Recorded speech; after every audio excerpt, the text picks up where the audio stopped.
Well, rain cancels practice and qualifying for the Cup Series in Dover, and the metric sets an interesting lineup. We'll make some picks and talk about it next on Racin-n-Braisin.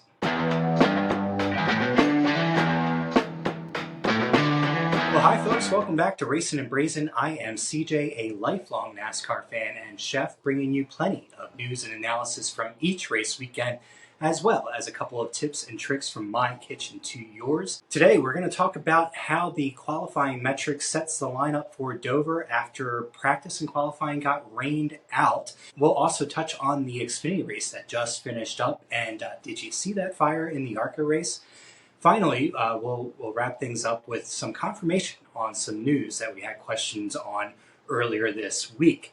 All right, well, let's dive right on into it. Like I said, practice and qualifying got canceled because of rain today. So good news for me because I was at work and wasn't able to watch anything live. So that makes this video a whole lot easier for you guys.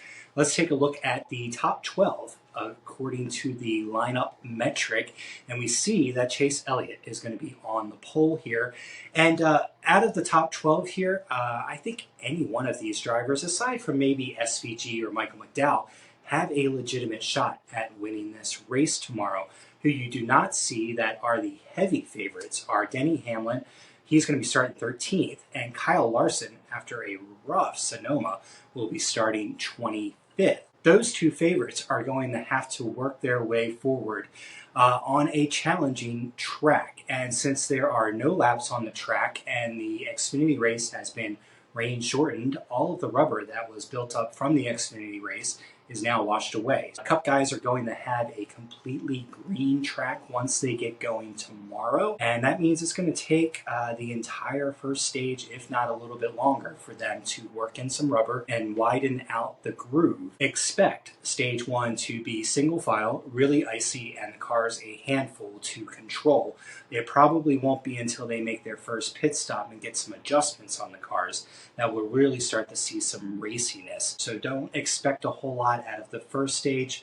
Hopefully by the second stage the groove widens out and we get a little more action on track.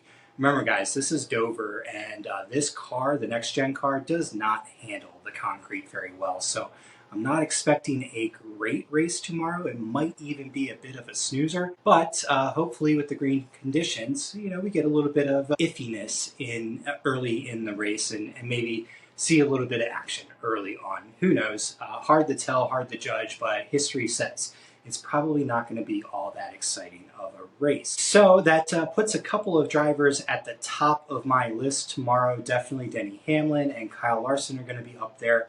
I think I'm going to have Chase Elliott at the top of the list, and I'm going to put Ryan Blaney on my list for people to pick tomorrow.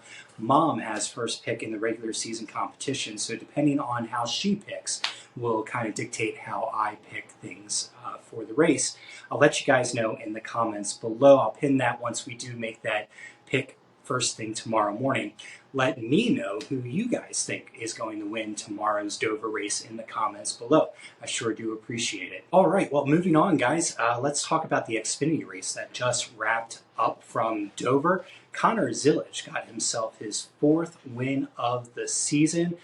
He led over 70 laps, so it was definitely a deserving win. He was definitely holding off Brandon Jones and Eric Almirola in the final run before rain stopped everything. Thankfully, I was able to get home from work in time to catch the majority of that race, and looked pretty good. It looked like the cars were tough to drive, but it didn't look like there was a ton of racing going on. But again, guys, this is Dover. We expect that no matter which car is out there. It's a tough track. It's really hard to make passes. Also, guys, did you catch that wreck in Friday's Arca race? Brent Crews cut a right front tire and slammed the outside wall coming off of 2 and lit that car on fire. I guess he cut an oil line or maybe a brake hose or something, and flames erupted. He had to get that thing stopped real quick and get out of that car. That was a scary, scary fire and a hard hit. Monster Mile claimed its first victim Friday afternoon in the Arca race. If you haven't seen it, go out on the internet and find yourself a replay of it. It was a tough hit for Brent Crews. And then finally, guys, let's wrap things up on this short Saturday recap video to confirm some news that I had hinted on Thursday's video. First and foremost, the Chicago Street Course will not be returning in 2026. Chicago and NASCAR have not been able to agree on a date that would work best for the two. Chicago does not want to host this race during the July 4th weekend any longer, and that's certainly understandable. It's a big event during a big holiday in a big city, tough to do. But Chicago is adamant that they want to return to the streets as early as 2027. So it kind of opens the door there for Chicagoland for next season. That has yet to be announced, but it's rumored to be pretty high on the list for NASCAR's agenda for the 2026 season. We'll see. We'll see how that plays out. And then finally, the last bit of news that was confirmed after Thursday's video, 2311 and Front Row Motorsports did lose their appeal, and they will be racing without charters this weekend and next in Indy while they wait for their next appeal to be heard. So these two races, they're not worried about losing out on being able to qualify for them. Obviously, they're going to be there at Dover this weekend. And there's no more than 40 entries listed for next week's race at Indy. So no worries for 2311 about missing these races. However, their earnings from the races will be significantly less without that charter agreement in place. So that wraps things up on the news here. I am going to wipe my brow on a humid Saturday night. I hope all of y'all are staying cool. Let me know who you think is going to take Dover tomorrow, and I will catch you guys after the race. Stay happy.